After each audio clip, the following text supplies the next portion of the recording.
Hello दोस्तों, नमस्कार। स्वागत है आप सभी का आपके अपने YouTube channel result with Gautam sir पर। तो कैसे आप सभी लोग, आशा करता हूँ बढ़िया होंगे, ठीक होंगे। आज हम बात करने वाले हैं ज्योग्राफी की। अपनी जो क्लास चल रही थी उसमें हमारा एक टॉपिक चल रहा था पृथ्वी की उत्पत्ति। तो पृथ्वी की उत्पत्ति के विषय में और उसके विकास के विषय में हम लोग जान रहे थे। आपकी जो पिछली क्लास थी उसमें हम लोग बात कर रहे थे कि कुछ सिद्धांतों के द्वारा और कुछ स्थलाकृतियों के द्वारा और हम अपने वायुमंडल, जलमंडल और स्थलमंडल के बारे में जानकारी ले रहे थे। तो पिछला टॉपिक जो हमारा था आपका स्थलमंडल, मैंने स्टार्ट किया था। उसी स्थलमंडल के अंतर्गत कुछ आकृतियां आप लोगों को पढ़ने को मिलेगी, जैसे पर्वत, पठार और आपका जैसे कि पर्वत पठार हो गया, मैदान हो गया, ठीक है, घाटियां हो गई, ये सब चीजें पढ़ने को मिलेंगी। उनमें हम लोग धीरे धीरे प्रवेश कर रहे हैं। तो आज हमने टॉपिक लिया है पर्वत। तो पर्वत के विषय में हम लोग देखेंगे, पर्वत के वर्गीकरण को हम लोग देख लेंगे, यहीं पर हम पर्वत के प्रकार भी जानेंगे।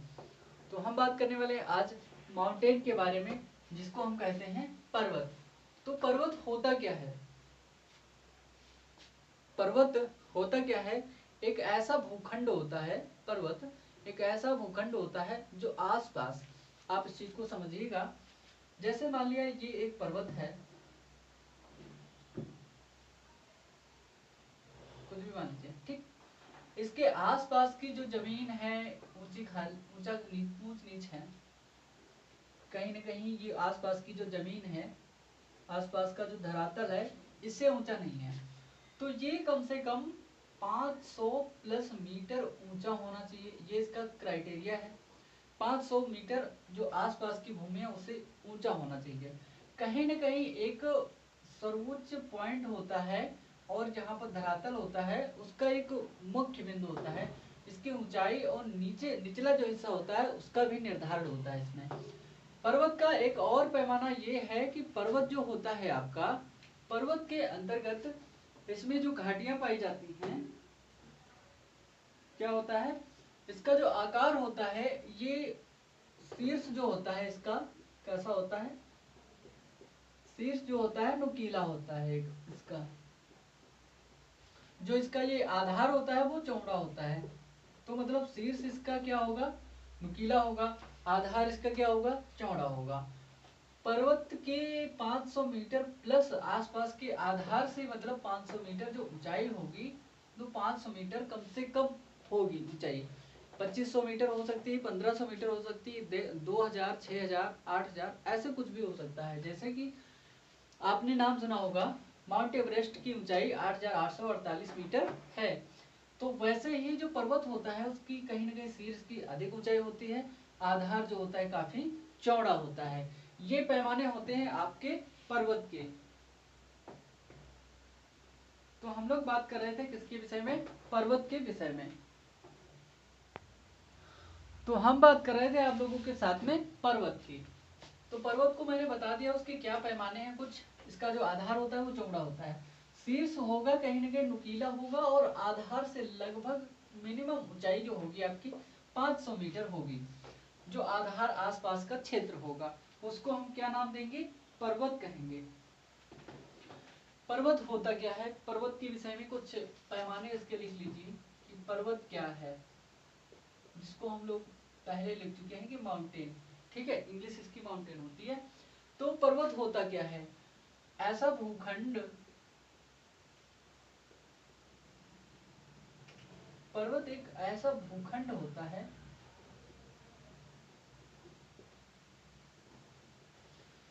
जिसकी आधार से मिनिमम ऊंचाई कितनी हो? 500 मीटर हो। जो आसपास की स्थलाकृतियों से, जो आसपास की स्थलाकृतियां होती हैं, जैसे अन्य वहीं पर पर्वत के स्थान हुआ करते हैं, आसपास की स्थलाकृतियों से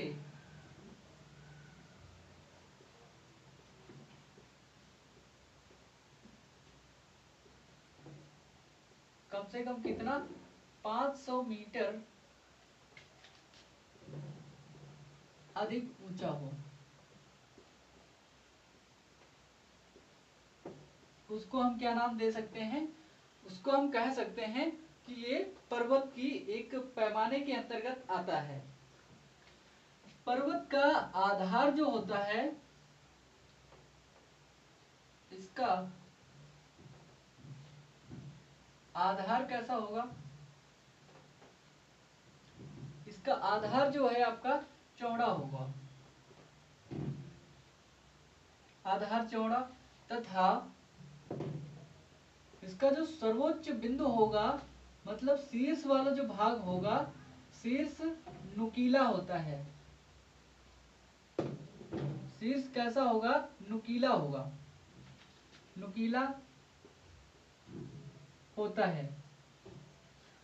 तो कैसा होगा, इसका जो आधार होगा आपका चौड़ा होगा और शीर्ष कहीं न कहीं कैसा होगा, आपका नुकीला टाइप का होगा, क्योंकि सर्वोच्च बिंदु होता है, सबसे ऊंचा होता है और आधार होता है।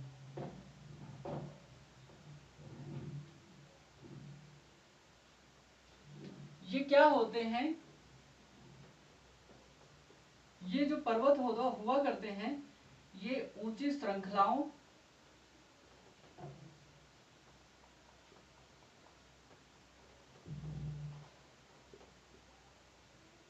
और पहाड़ियों के रूप में, किसके, पहाड़ियों के रूप में जो स्थलाकृतियां, क्या, जो स्थलाकृतियां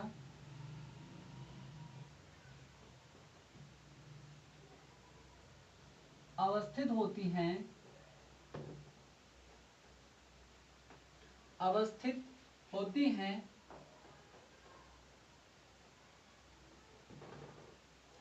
उन्हें हम क्या नाम देते हैं, उन्हें पर्वत की संज्ञा दी जाती है,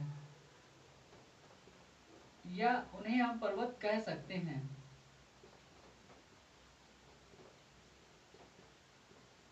समझ में आ गया आप लोगों को। इसकी ऊंचाई क्या होगी, 500 प्लस मीटर होगी आसपास के क्षेत्र से। कहीं न कहीं इसका जो आधार होगा चौड़ा होगा। पर्वत की एक और विशेषता है, इसका शीर्ष जो होगा कहीं न कहीं नुकीला होगा, और इसके अंतर्गत जो आसपास की शिलाकृतियां होंगी उनसे इसकी ऊंचाई होगी, और ये किस रूप में, आपके श्रृंखलाओं और पहाड़ियों के रूप में अवस्थित होगा। किसके रूप में, श्रृंखलाओं और पहाड़ियों के रूप में। ऐसी स्थलाकृतियां जो अवस्थित होती हैं उनको हम क्या देते हैं नाम, उनको पर्वत हम नाम दे देते हैं। ठीक है, तो ये हो गई आपकी पर्वत की परिभाषा, हो गया ना। अब हम बात करते हैं, क्या सभी उठे हुए भाग जो आधार तल से ऊपर उठे हुए हैं वो सभी क्या कहलाते हैं, पर्वत ही कहलाते हैं क्या? ऐसा नहीं है। कुछ आधार अपनी रखते हैं, ऊंचाई तो रखते हैं, तो हम क्या कह सकते हैं कि सभी ऊंची आकृतियां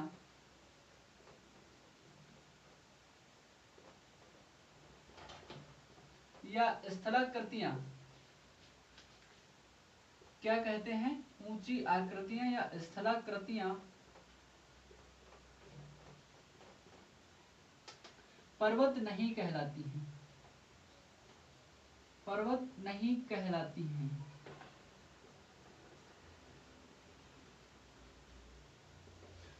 क्यों पर्वत क्यों नहीं कहलाती सभी ऊंची स्थलाकृतियां?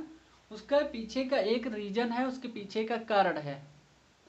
देखिए बात यह है, जब आप जानते होंगे कि जो आपका, एक मिनट थोड़ा सा सही कर फिर गया। आप जानते हैं कि जो आपका वो पामीर का जो पठार है उसकी जो आधार से ऊंचाई है, जो उसके आसपास के क्षेत्र से लगभग 5000 मीटर ऊंचा है, लेकिन उसको हम क्या करते हैं, पठार नाम देते हैं। क्यों?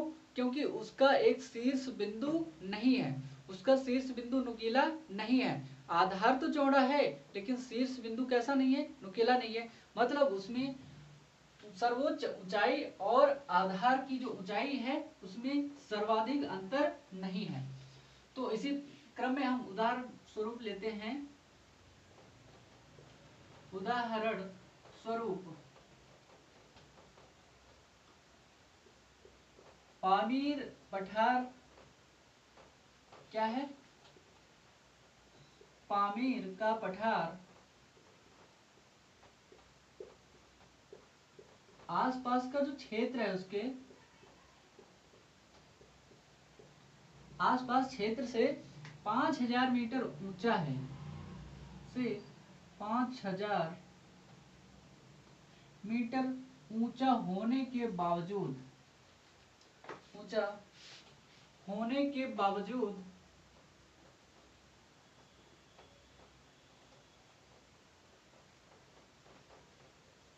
हम लोग क्या कहते हैं, उसे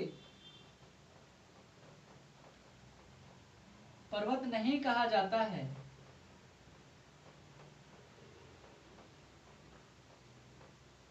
क्योंकि क्यों नहीं कहा जाता है, आपको दिखाई दे रहा है ना दोस्त, अगर दिखाई देगा नहीं तो फिर दिक्कत हो जाएगी। हाँ, क्योंकि होता क्या है, वो इसलिए नहीं क्योंकि इसका सर्वोच्च शीर्ष बिंदु क्या है, सर्वोच्च शीर्ष बिंदु तथा आधार में क्या, आधार में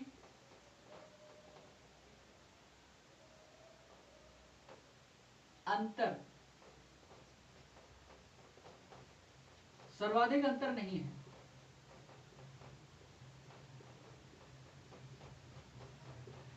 मतलब ऐसे कई पामेर के पठार में ऐसे कई स्थान हैं जहां पर जो है आपका 5000 मीटर की ऊंचाई है। अगर कहीं पर 6000 मीटर की ऊंचाई होती और उसका शीर्ष जो है नुकीला होता तो हम समझ जाते कि ये भी एक पर्वत है। इसलिए हम इसको क्या कहते हैं, पामीर के पठार को क्या नाम देते हैं, पठार नाम देते हैं, क्योंकि आसपास का जो क्षेत्र है ना वो समतल है। इसकी जो ऊंचाई है जो 5000 मीटर है वो बराबर है। जो अपर लेयर है अगर कोई मतलब शंक्वाकार होता या कुछ होता तो हम उसको मान लेते कि वो पठार नहीं है और क्या है, पर्वत है। आपको मैंने बताया ना, पर्वत ये भूखंड होता है आसपास की शिलाकृतियों से क्या होता है, काफी अधिक, कम से कम 500 मीटर की ऊंचाई रखता है। या आधार में क्या होता है, कहीं न कहीं चौड़ा होता है और शीर्ष पर क्या होता है, नुकीला होता है। इसका जो निर्माण है, पर्वतों का जो निर्माण है स्थलाकृतियों या श्रृंखलाओं और पहाड़ियों के रूप में होता है। और हम बात कर रहे हैं आपसे, सभी ऊंची स्थलाकृतियां जो होती हैं पर्वत नहीं कहलाती। वो इसलिए क्योंकि उदाहरण के रूप में हम पामीर के पठार को देख सकते हैं, क्योंकि जो पामीर का पठार है उसको हम पर्वत नहीं कहते, क्योंकि इसका जो आधार है कहीं न कहीं समतल है और समतल होने के बावजूद इसका जो शीर्ष है वो नुकीला नहीं है।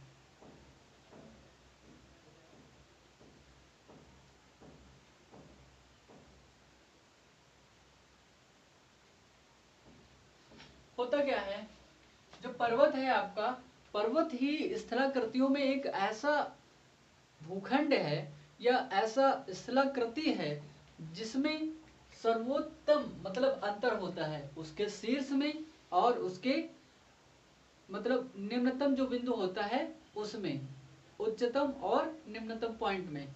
मतलब आधार इसका जब हम देखते हैं तो उसका निम्नतम बिंदु कहलाएगा। जैसे पर्वत लिख लीजिए, पर्वत ही एक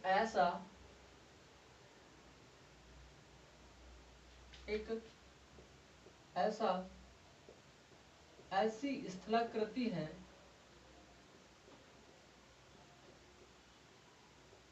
स्थलाकृति है जिसके स्थलाकृति है जिसके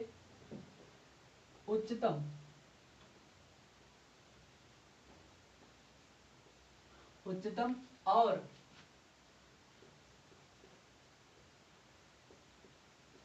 निम्नतम बिंदु में सर्वाधिक अंतर होता है। क्या होता है? सर्वाधिक अंतर होता है। तो आप लोगों को ये चीज समझ में आ गई कि मतलब पर्वत एक ऐसी स्थलाकृति है जिसके सर्वोत्तम बिंदु पर और सबसे न्यूनतम बिंदु पर, सबसे निचले पॉइंट पर, दोनों के बीच में, जैसे आप मान लीजिए इस चीज को पर्वत है ये, तो इसका ये आधार है जो, और इसकी जो सबसे शीर्ष है, क्या है? ये सबसे शीर्ष है। इन दोनों के बीच में जो होता है, इन दोनों के बीच में जो डिस्टेंस है वो सर्वाधिक है। इतनी डिस्टेंस के बीच में सर्वाधिक ऊंचाई और आधार के बीच में, शीर्ष और आधार के बीच में इतनी ऊंचाई अन्य किसी भी स्थलाकृति में नहीं होती है। इसलिए मान लिया ये 2500 मीटर है, तो इतना, यह 6000 मीटर है, तो इतनी मतलब ऊंचाई किसी भी अन्य जो स्थलाकृति होती है उसमें आपकी नहीं पाई जाती है। अब हम बात कर रहे हैं पर्वत के प्रकार। क्या बात कर लें? पर्वत के प्रकारों पर बात कर लें, क्योंकि पर्वत के प्रकार इंपॉर्टेंट है, वो पूछे जाते हैं परीक्षा में। पर्वत ही एकमात्र ऐसी स्थलाकृति है जिसके सर्वोत्तम और न्यूनतम बिंदु पर क्या होता है? सर्वाधिक अंतर पाया जाता है। अब हम बात करते हैं पर्वत के प्रकार पर। तो पर्वत के प्रकार पर जब हम बात करें तो पर्वत प्रकार कितने होते हैं? निर्माण के आधार पर पर्वत जो है 4 प्रकार के होते हैं। किसके? हम बात करेंगे कि निर्माण के आधार पर, निर्माण के आधार पर जो पर्वत होते हैं आपके, पर्वत 4 प्रकार के होते हैं। 4 प्रकार के होते हैं। तो मैं बात कर रहा था आपसे पर्वतों की। तो 4 प्रकार के होते हैं, वो कौन कौन से प्रकार हैं, उनकी क्या विशेषताएं हैं, हम लोगों को जानना ये इंपॉर्टेंट इसलिए है क्योंकि देखिए, माउंटेन, पर्वत जो भी होते हैं, ब्लॉक माउंटेन हो गए आपके, एंडीज रॉकीज, इन सब के बारे में, हिमालय पर्वत हो गया, इन सब के बारे में क्वेश्चन पूछा जाता है। और हिमालय पर्वत इतना मोस्ट इंपॉर्टेंट टॉपिक है क्योंकि यहाँ से एक क्वेश्चन जो है आपका बनता ही बनता है, तो इसके बारे में भी आपको जानना जरूरी है। हिमालय के बारे में हम लोग जानेंगे इंडियन ज्योग्राफी में। यहाँ पर हम मोटी मोटी बातें हिमालय की और अन्य जो पर्वत हैं आपके, उनके बारे में जान लेंगे। पहली बात तो जो प्रकार हैं, प्रकारों के बारे में जानते हैं। सबसे पहले इनके बारे में हम लोग देख लें। तो हम बात कर रहे थे आपसे पर्वत के प्रकार। अगर हम चारों प्रकारों को लिख दें तो भी ठीक रहेगा, कोई दिक्कत नहीं है। अगर एक एक प्रकार को हम लेकर के चले तब भी अच्छा रहेगा। हम बात कर रहे थे वलित पर्वतों की। निर्माण के आधार पर वलित पर्वत, जिनको हम नाम देते हैं फोल्डेड माउंटेन या फोल्ड माउंटेन। फोल्ड माउंटेन, तो इनको हम नाम देते हैं फोल्ड माउंटेन या फोल्डेड माउंटेन। ये वलित पर्वत क्या होते हैं? होता क्या है, देखिए, अभिसरण आप लोग शायद जानते होंगे। अभिसरण की प्रक्रिया आप जानते हैं कि नहीं जानते मुझे नहीं पता, लेकिन मैं थोड़ा सा समझाने की कोशिश करता हूं। मान लिया 2 प्लेट किनारे हैं, ठीक। ये 2 प्लेट किनारे हैं, यहां पर एक प्लेट जा रही है, एक प्लेट ये है, और इधर से आपकी एक प्लेट आ रही है, ये एक प्लेट हो गई, ठीक। एक हल्की प्लेट है, एक भारी प्लेट है, या तो दो, एक कहीं ना कहीं एक हल्की प्लेट होगी। मान लिया एक महाद्वीपीय प्लेट है, प्लेटों के बारे में मैं आपको चर्चा करूंगा। महाद्वीपीय प्लेट, इसको हम लिख लेते हैं क्या, कॉन्टिनेंटल, कॉन्टिनेंटल प्लेट।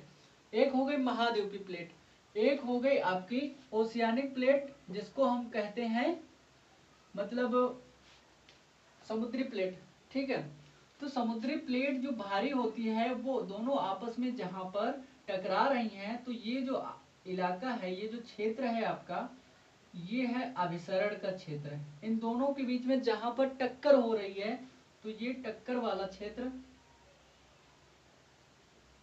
टक्कर वाला क्षेत्र क्या कहलाएगा, अभिसरण। अच्छा, इसमें क्या होता है, अभिसरण में ऐसा होता है, दोनों आपस में क्या होती हैं, दोनों की आपस में क्या होती है, टक्कर होती है। जब दोनों की आपस में टक्कर होगी तब क्या कहलाएगा, अभिसरण, मतलब पास में आ रही हैं। और जब दोनों की आपस में जो दूरी होगी वो बढ़ती जाएगी, उसको हम कहते हैं अपसरण प्लेट किनारे। ठीक है, तो जब दोनों आपस में दूर जा रहे होंगे तो अपसरण होगा, जब दोनों पास में आ रहे होंगे तो उनको उनके बीच में क्या होगा, अभिसरण की क्रिया होगी। तो अभिसरण की क्रिया के द्वारा ही फोल्डेड माउंटेन का बनना पाया जाता है। आपको समझ में आ गया इस चीज को, अभिसरण और अपसरण क्या होता है। आशा करूंगा समझ में आ गया होगा, आप लोगों को पता चल गया होगा।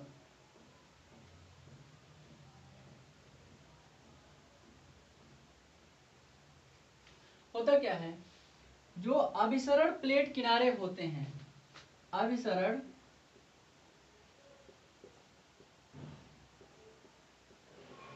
प्लेट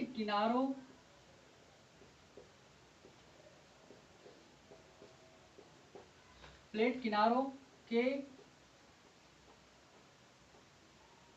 सीमाओं पर या सीमांतों पर, क्या, अभिसरण प्लेट किनारों की सीमाओं पर क्या होता है, सीमाओं पर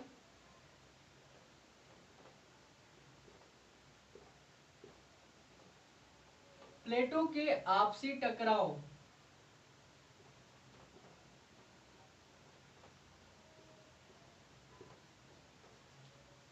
प्लेटों में मैंने बताया आपसी टकराव होता है। जब आपसी टकराव होगा तो कहीं ना कहीं एक प्लेट नीचे जाएगी और एक प्लेट ऊपर रहेगी, इसके ऊपर रहेगी। तो जब आपस में टकराव होगा, तो जैसे इधर की ये प्लेट जा रही है, तो ये या तो फिर ये नीचे चली जाएगी, या तो फिर इधर वाली जो प्लेट आ रही, या तो ऐसे उठ जाएगी इसके ऊपर चली जाएगी, या तो फिर ये वाली नीचे जाएगी, या तो ये वाली। तो इस प्रकार जैसे ये वाली नीचे प्लेट चली गई, होता क्या है, तो ये हो गया आपस में टकराव के चलते। ठीक है, तो एक प्लेट जो है आपस में टकरा रही है, उस टकराव के चलते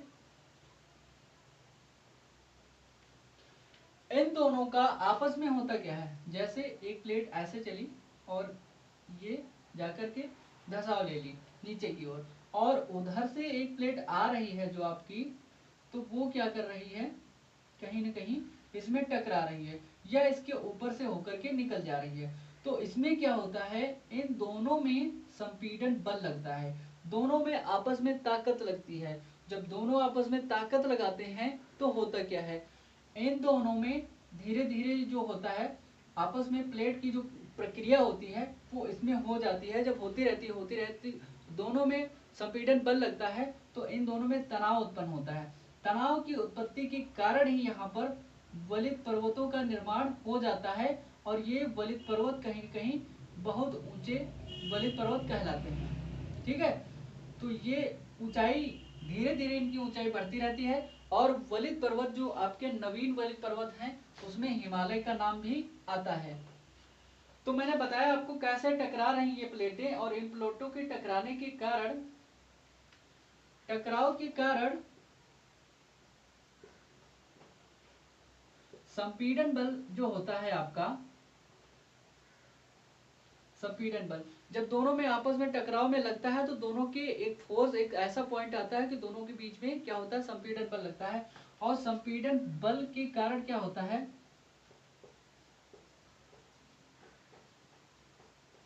संपीड़न बल के कारण क्या होता है, टकराव हो गया इनके बीच में, फिर संपीड़न बल लगा, संपीड़न बल के कारण क्या होता है, तनाव मूलक बल, इनके दोनों के बीच में क्या होता है, बल के कारण वलन की जो क्रिया होती है, वलन की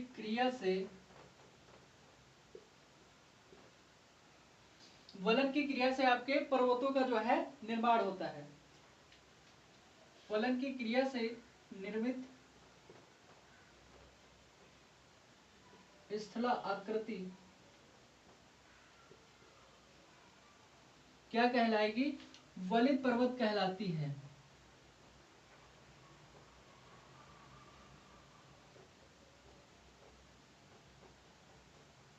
क्या कहलाएगी? वलित पर्वत कहलाएगी। देखिए, आपस में दो प्लेट किनारे टकराए, टकराने के बाद में उनमें संपीड़न बल लगा, संपीड़न बल लगने के साथ में उनमें वलन की प्रक्रिया हुई। वलन की प्रक्रिया के द्वारा क्या होता है? एक ऐसी स्थलाकृति निर्मित होती है जिसको हम वलित पर्वत नाम देते हैं। ठीक है, तो इनका एग्जाम्पल में क्या रख सकते हैं हम लोग?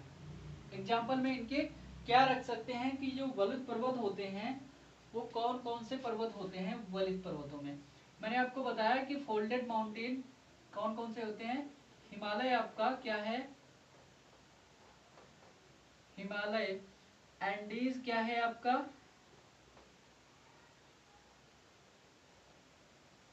एंडीज क्या है? रॉकीज क्या है? आदि। ये सभी जो पर्वत हैं आपके, ये जो सभी पर्वत हैं वो कहीं न कहीं ये सभी पर्वत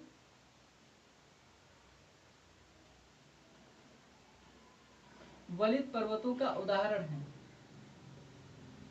क्या है? वलित पर्वत है, फोल्डेड माउंटेन है। तो ये सभी आपके, इनमें से हिमालय हो गया आपका, हिमालय भारत में है, और आपका एंडीज और रॉकीज उत्तरी अमेरिका और दक्षिणी अमेरिका में है। तो ये भी आपके क्या है? वलित पर्वत ही हैं।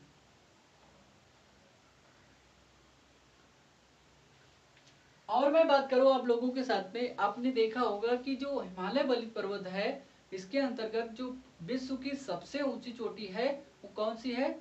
Mount Everest. Mount Everest 8,848.48 metre, जो 82 मीटर जो भी मतलब थी आपकी, वो जो बाद में मापा चाइना ने, उसको क्या कहते हैं? ये जो आकृतियां इसमें पाई जाती हैं तो इन्हीं आपके वलित पर्वतों के अंतर्गत ही पाई जाती हैं। मतलब विश्व के सबसे ऊंची चोटियां जो पाई जाती हैं वलित पर्वतों के अंतर्गत पाई जाती हैं। क्या कहेंगे?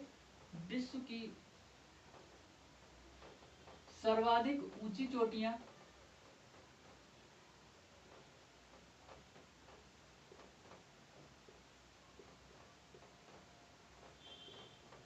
विश्व की सर्वाधिक ऊंची चोटियां जो हैं वलित पर्वतों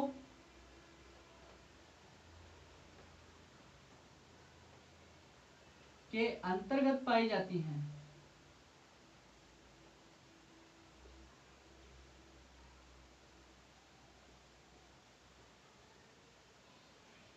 ठीक है, विश्व की जो सर्वाधिक ऊंची चोटियां पाई जा रही हैं आपकी वलित पर्वतों के अंतर्गत पाई जाती हैं।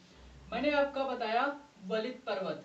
ठीक है, तो फोल्डेड माउंटेन के बारे में आपको बताया। अभिसरण प्लेट किनारों के चलते ये जो उनकी सीमाओं पर जो होती है, प्लेट किनारों पर आपसी टकराव होता है। दो प्लेटों में जब आपसी टकराव होता है तो उनमें कहीं न कहीं संपीड़न बल लगता है, और संपीड़न बल से आपकी वलन की प्रक्रिया होती है। वलन की प्रक्रिया द्वारा हिमालय जैसे, एंडीज, रॉकीज जैसे पर्वतों का निर्माण होता है। कुछ ऐसी स्थलाकृतियां होती हैं, उनका निर्माण होता है, जिनको हम क्या कहते हैं? वलित पर्वत कहते हैं। और इसमें, इसके अंतर्गत जो ये वलित पर्वत होते हैं, फोल्डेड माउंटेन होते हैं, इनके अंतर्गत विश्व की सर्वाधिक ऊंची चोटियां जो है पाई जाती हैं। ये आपको याद रखना है। मैं आपसे बात कर रहा था, आपसे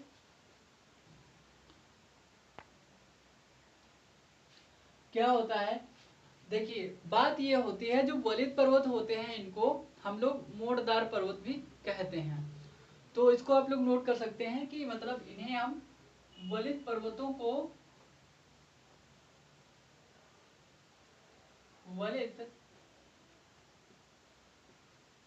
पर्वतों को मोड़दार पर्वत भी कहा जाता है। ठीक है,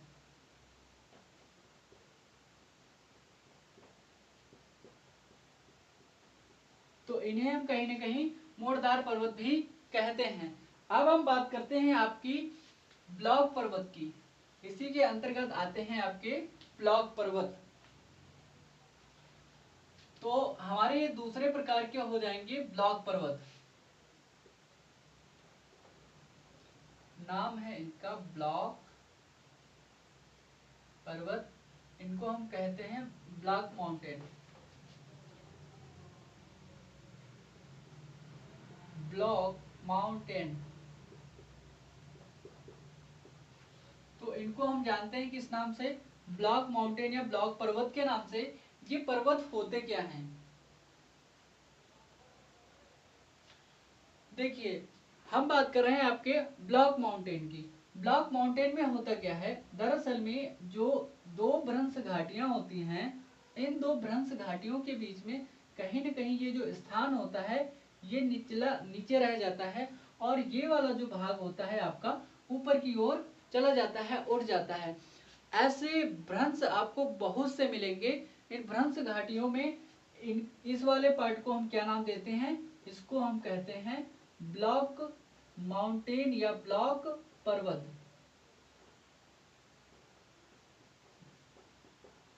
समझ में आ रहा है आपको?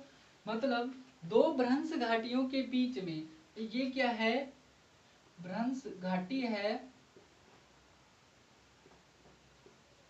ये क्या है आपकी? भ्रंश घाटी है।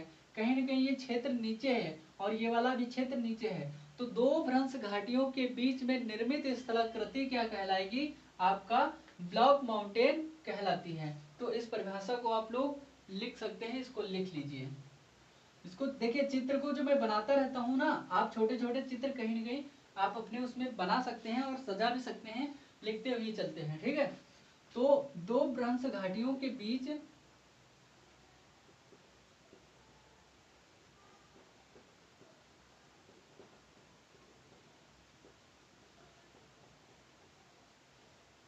दो भ्रंश घाटियों के बीच जो स्थलाकृति आपकी निर्मित होती है, या दो भ्रंश घाटियों के बीच स्थित शीर्ष स्थलाकृति को, मतलब जो शीर्ष वाला भाग ना, अपर वाला शीर्ष स्थलाकृति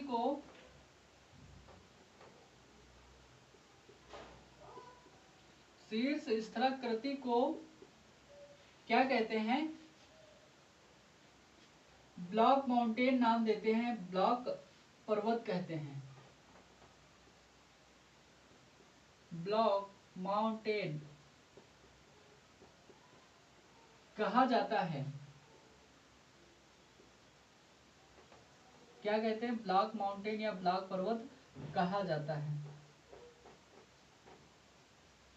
समझ गए आप लोग कि जो मैंने आपको बताया कि जो दो भ्रंश घाटियां होती हैं, इनके बीच में ऊंची उठी हुई आकृति जो होती है, शीर्ष स्थलाकृति या शीर्ष आकृति को, उसको हम क्या नाम देते हैं? आपका ब्लॉक माउंटेन कहते हैं। ठीक है?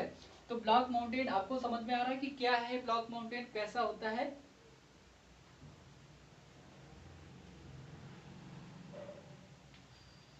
यहां पर होता क्या है, यहां पर बात ये जब हम समझा रहे हैं आपको, ये जो स्थलाकृतियां हैं, यहाँ पर कहीं न कहीं इन जगहों पर भ्रंश घाटियों में तनाव मूलक बल लगता है। मतलब इनमें तनाव होता है, ये नीचे की ओर ये दबाव यहाँ पर डालते हैं, और ये वाला भाग जो होता है, शीर्ष वाला भाग ऊपर की ओर उठ जाता है।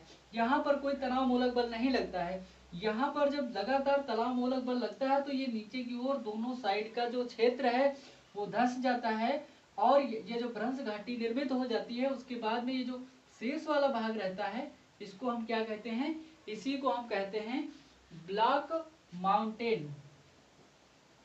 ठीक है? इसी को हम क्या कहते हैं? Block mountain. समझ में आ रहा है ना आपको? तो यहाँ पर जो घाटियां होती हैं या भ्रंश घाटियां होती हैं, इनमें क्या होता है? आपका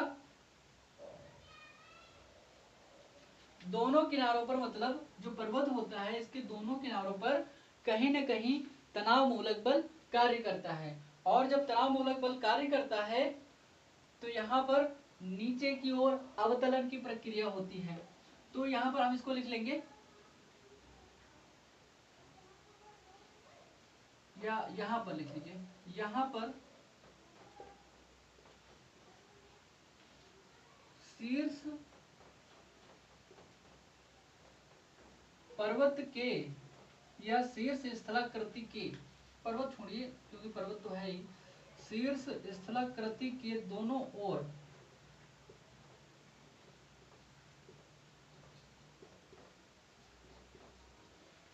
ओर होता क्या है, कौन सा, देखिए संपीड़न बल कार्य कर रहा है, आपको नीचे की ओर क्या कर रहा है, तनाव मूलक बल लग रहा है, ठीक है, दोनों ओर तनाव मूलक बल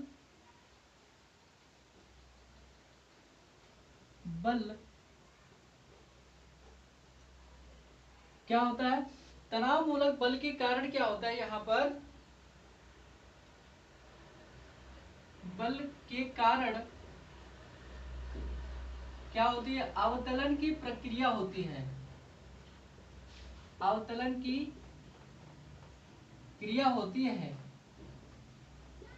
इस अवतलन की प्रक्रिया के द्वारा क्या होता है, इस अवतलन की प्रक्रिया के द्वारा कहीं न कहीं तनाव पैदा होता है, उन तनाव के द्वारा ये जो नीचे की ओर आपकी घाटियों का निर्माण होता है, और इन घाटियों के द्वारा क्या होता है, अवतलन की क्रिया होती है जिससे आपकी घाटियों का निर्माण होगा, जिससे घाटियों का निर्माण होता है। तो घाटियों का निर्माण हो जाएगा यहां पर, पर्वतों के निर्माण के साथ में हम लोगों ने क्या घाटियों का निर्माण भी देख लिया कि कैसे होता है। तो इसी के अंतर्गत जो दो भ्रंश घाटियों का निर्माण हुआ उनमें अवतलन की प्रक्रिया कैसे हुई, तनाव मूलक बल के चलते, और उसमें कौन सी प्रक्रिया, अवतलन की क्रिया हुई जिससे किसका, घाटियों का निर्माण हो गया आपका। तो ये घाटियां जो बनती हैं इसके अंतर्गत ये विभिन्न प्रकार की घाटियां भी बन जाती हैं इसी के अंतर्गत। इसके उदाहरण में हम जब देखते हैं तो वो कौन कौन से आते हैं, एग्जाम्पल की बात करें इसके अंतर्गत कौन कौन से आते हैं। एग्जाम्पल में पाकिस्तान की जो होती है, एक है साल्ट रेंज, तो ये भी आपका किसका उदाहरण है, ब्लॉक पर्वत का उदाहरण है, साल्ट रेंज। तथा जो भारत में है तो भारत में आपको पता चल जाएगा सतपुड़ा जो पर्वत है, सतपुड़ा जो रेंज है अपनी, सतपुड़ा पर्वत, तो जो है इन दोनों के अंतर्गत जो आपके किसके अंतर्गत आते हैं, ब्लॉक माउंटेन के अंतर्गत आते हैं। देखिए सतपुड़ा रेंज जो आपके एमपी से होते हुए मतलब समुद्र की ओर जब आप बढ़ते हैं तो वो उधर की ओर मतलब बढ़ती है। तो सतपुड़ा जो पर्वत है कहीं न कहीं वो क्या है, दो भ्रंश घाटियों के बीच में अवस्थित है, ठीक है। तो ये क्या हो गए, उदाहरण हो गए, कौन कौन, आपकी जो पाकिस्तान की सॉल्ट रेंज हो गई, और भारत में जो आपकी सतपुड़ा पर्वत है वो हो गई भारत में। इसी के अंतर्गत अभी नीचे दिखाई नहीं देगा। और हम बात कर रहे थे आपसे जो विश्व का सबसे विस्तृत मैदान है या सबसे विस्तृत ब्लॉक पर्वत है वो कौन सा है। मैंने आपको बताया ये जो स्थलाकृतियां हैं इनको क्या कहते हैं, ब्लॉक पर्वत कहते हैं, क्योंकि ये दो शीर्ष के बीच में होता है और शीर्ष के दोनों ओर तनाव मूलक बल के चलते क्या होता है, अवतलन की प्रक्रिया होती है। इसी अवतलन की प्रक्रिया के द्वारा घाटियों का निर्माण होता है और इन घाटियों के बीच में जो शीर्ष भाग होता है उसको हम क्या कहते हैं, माउंटेन रेंज नाम देते हैं, ठीक है। जो विश्व का सबसे विस्तृत है, क्या एक यहां पर फैक्चुअल इंफॉर्मेशन और लिख लेंगे, विश्व का सबसे विस्तृत, विश्व का सबसे विस्तृत क्या, ब्लॉक माउंटेन या ब्लॉक पर्वत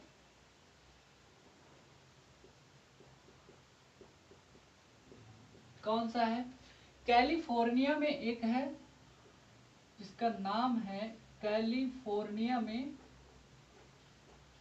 नाम सुना है ना, कैलिफोर्निया। अगर आपने कभी पढ़ा है ज्योग्राफी तो आपने इसका नाम सुना हुआ होगा। कैलिफोर्निया का सियरा नेवादा, या आप मैप में देख सकते हैं कि सियरा नेवादा कहां पर है। ये भी एक आपका ब्लॉक माउंटेन है। क्या है? ब्लॉक पर्वत है। ये भी आपको याद रखना है। अब हम बात करते हैं आपके ब्लॉक पर्वत हो गया, दूसरा जो प्रकार हो गया ब्लॉक माउंटेन, इसको भी हमने देख लिया। विश्व का सबसे विस्तृत जो पर्वत है हमने बताया आपका कैलिफोर्निया का सियरा नेवादा जो है वो विश्व का सबसे विस्तृत आपका क्या है, ब्लॉक माउंटेन का उदाहरण है। अब हम बात करते हैं तीसरे की। तो तीसरा हमारे यहाँ पर कौन सा है? तीसरा है हमारा, देखिए आपने ज्वालामुखी देखा होगा, ज्वालामुखी पर्वत भी होते हैं। तो ज्वालामुखी पर्वत क्या होते हैं उनके बारे में हम देख लेते हैं यहाँ पर। ज्वालामुखी पर्वत,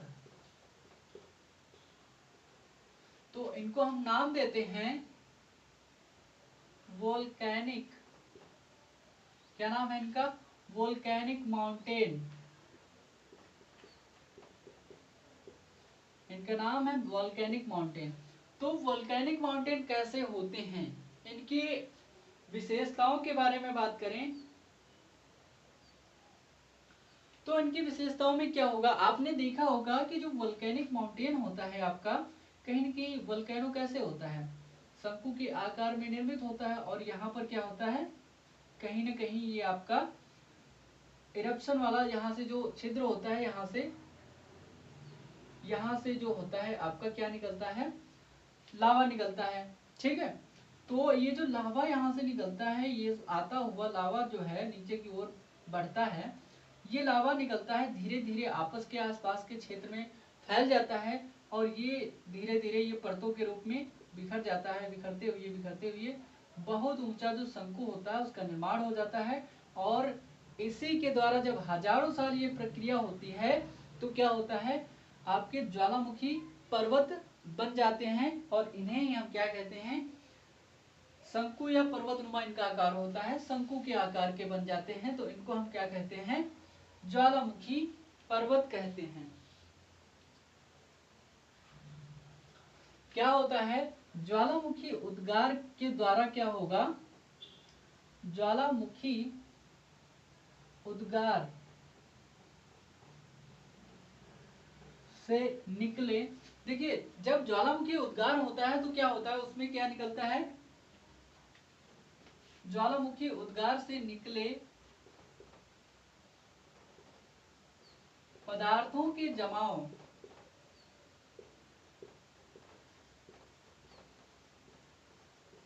पदार्थों के जमाव से एक शंकुआकार या पर्वतनुमा आकृति का निर्माण होता है। कैसी, मैंने आपको बताया था अभी, जो शंकुआकार आकृति निर्मित हो रही है उसको हम क्या कहते हैं, जमाव से शंकुआकार या पर्वतनुमा आकृति को, या पर्वतनुमा स्थलाकृति को, आप लोग स्थलाकृति लिख लेंगे।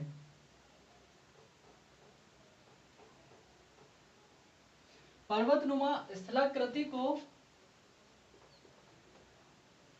ज्वालामुखी पर्वत कहते हैं, या ज्वालामुखी पर्वत की संज्ञा दी जाती है। पर्वत की संज्ञा दी जाती है।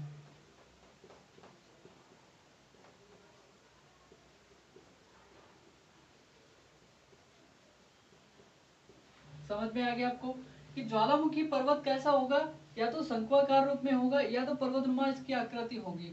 लेकिन ज्वालामुखी उद्गार मैंने आपको बताया, नीचे से लावा ऊपर की ओर जाता है, मैग्मा का निर्माण होता है, मैग्मा धीरे धीरे इधर उधर फैलता है, ठंडा होता है, और कहीं न कहीं किसका निर्माण होगा, आपका ज्वालामुखी पर्वत का निर्माण हो जाएगा। वो कैसे, मैंने आपको बताया कि ये ठीक इस तरह से हुआ, और ये इसका छिद्र होता है। जब धीरे धीरे क्या होता है, यहाँ से आपका लावा निकलता है, तो ऊपर की ओर जब यहाँ पर आ जाता है बाहर, तो इसको हम लोग मैग्मा नाम देते हैं। तो ऐसे करके क्या होता है, शंकुआकार रूप में धीरे धीरे जहाँ से निकलता हुआ जो आपका पर्वत बन जाता है। और ये पर्वत बहुत बड़े जब आकार में बनता है तो शंकु आकार हो गया ना, तो शंकु आकार रूप में जैसे ही ये यहाँ तक निकल आता है तो फिर ये पर्वत बन जाएगा, पर्वत का आकार ले लेगा धीरे धीरे कहीं ना कहीं। ठीक, तो ये क्या बन जाएगा, इसको हम कह देते हैं शंकु का रूप, पर्वत का रूप ले लेता है तो हम इसको क्या कह देते हैं, ज्वालामुखी पर्वत, इसको नाम दे दिया जाता है।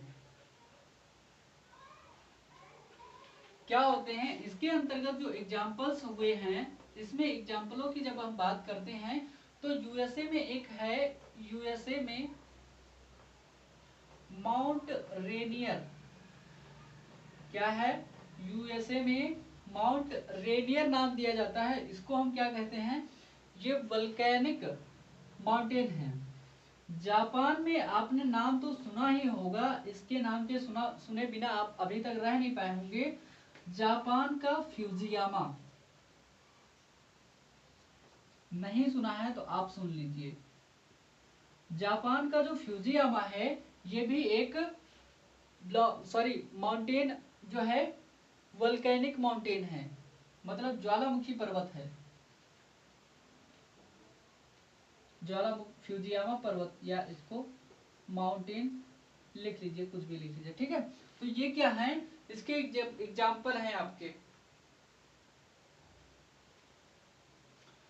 आपने एक और नाम सुना होगा तंजानिया, साउथ अफ्रीका में एक देश है तंजानिया। तंजानिया में एक माउंट किलिमंजारो जो है आपका, वो भी इसी के अंतर्गत आता है। तो तंजानिया का माउंट किलिमंजारो, माउंट किलिमंजारो जो आता है इसी के अंतर्गत आता है। किसका उदाहरण है, आदि, ये सभी आपके ज्वालामुखी पर्वत के उदाहरण हैं। मैंने आपको बता दिया कि यूएसए में रेनियर पर्वत, और आपके जापान में आपका कौन सा फ्यूजियामा, और जो साउथ अफ्रीका में है, एक साउथ अफ्रीकी कंट्री जो अफ्रीकन कंट्री है तंजानिया, वहां पर एक किलिमंजारो नाम का जो माउंटेन है वो भी क्या है, ये भी इसी के अंतर्गत वल्केनिक इरप्शन के अंतर्गत मतलब आता है। इसको हम क्या कहते हैं, ज्वालामुखी पर्वत नाम देते हैं। अब हम बात करते हैं कि मैंने आपको बताया था कि जो माउंटेन होते हैं निर्माण के आधार पर 4 प्रकार के होते हैं। इन पदार्थों के जमाव से क्या निर्माण हुआ, आपका निर्मित हुआ ज्वालामुखी पर्वत। जो वल्केनिक इरप्शन होता है इसी के पदार्थ से इसका निर्माण होता है। मैंने बताया आपको यूएसए में जो माउंट रेनियर है, जापान का फ्यूजियामा और तंजानिया का माउंट किलिमंजारो, ये सभी क्या हैं, आपके ज्वालामुखी पर्वत के उदाहरण हैं। अब हम बात कर रहे थे आपसे, जो चौथे नंबर का हमारा है, इसको हम नाम देते हैं अवशिष्ट।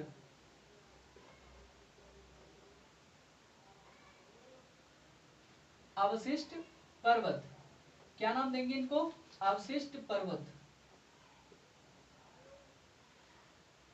इसको हम कहते हैं रेसिडुअल माउंटेन।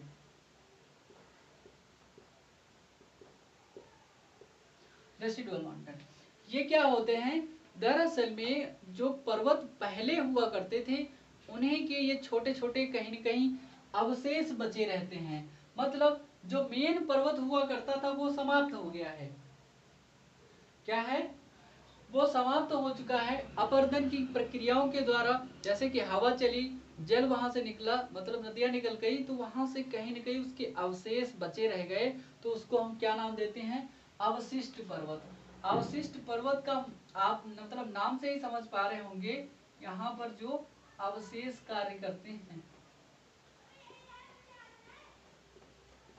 शेष बचा हुआ भाग जो है अवशेष कहलाता है। तो इन्हीं अवशेषों को हम क्या नाम देते हैं, अवशिष्ट पर्वत नाम देते हैं। तो आप लोग समझेंगे इस चीज को।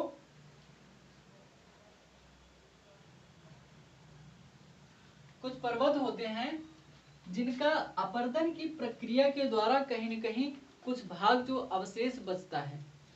तो कुछ ऐसे पर्वत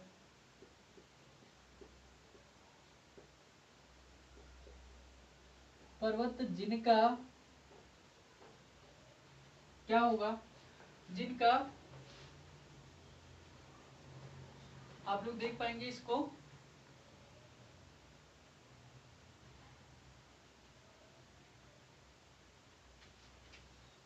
जिनका क्या होगा, अपर्दन की प्रक्रिया द्वारा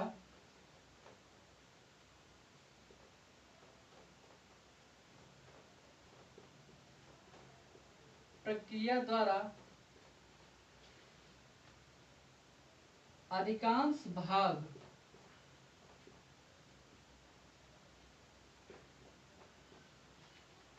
अपर्दित हो चुका है।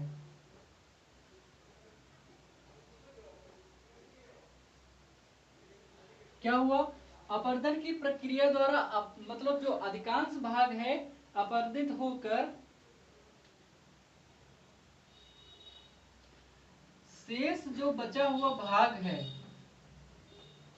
शेष बचा हुआ भाग क्या कहलाएगा आपका, अवशिष्ट पर्वत कहलाता है। क्या नाम है इसका,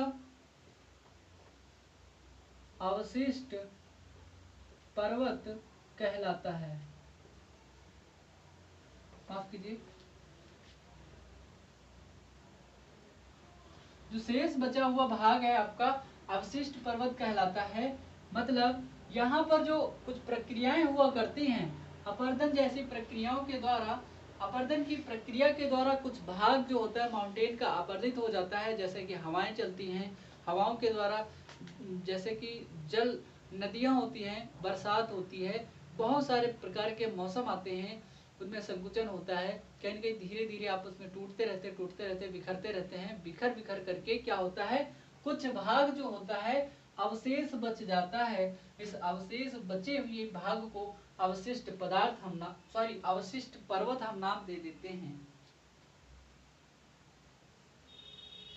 ठीक है, तो इन अवशिष्ट पर्वतों के एग्जाम्पल में हम लोग किसको रख सकते हैं, आप देख पा रहे होंगे, जैसे आपने नाम सुना था अभी सतपुड़ा पर्वत, तो आप कहेंगे कि सतपुड़ा पर्वत अवशिष्ट पर्वत का भी उदाहरण है और आपका ब्लॉक माउंटेन का भी उदाहरण है। बिल्कुल, तो सतपुड़ा पर्वत जो है आपका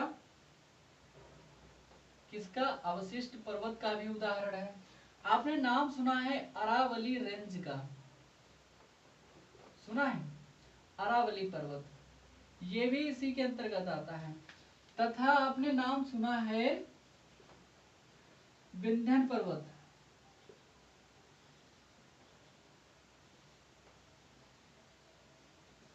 ये जो सभी पर्वत हैं आपके भारत के, ये सभी पर्वत आपके सतपुड़ा और ये सभी अरावली और विंध्यन पर्वत जो हैं आपके, ये किसके अंतर्गत आते हैं, ये सभी अवशिष्ट पर्वत के उदाहरण हैं। इनमें सभी में कहीं न कहीं धीरे धीरे जो अवशिष्ट हैं, इनके अवशेष भाग, कुछ ही भाग बचे हुए हैं, इन अवशेष भागों को हम क्या कहते हैं, अवशिष्ट पर्वत नाम दे देते हैं।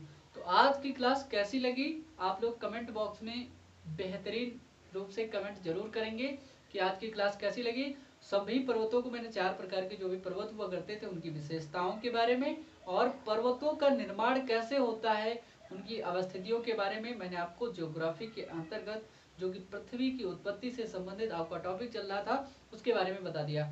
अगला जो टॉपिक होगा हमारा पठार पर बेस होगा और पठार को अगली क्लास में हम लोग देखेंगे, पढ़ेंगे।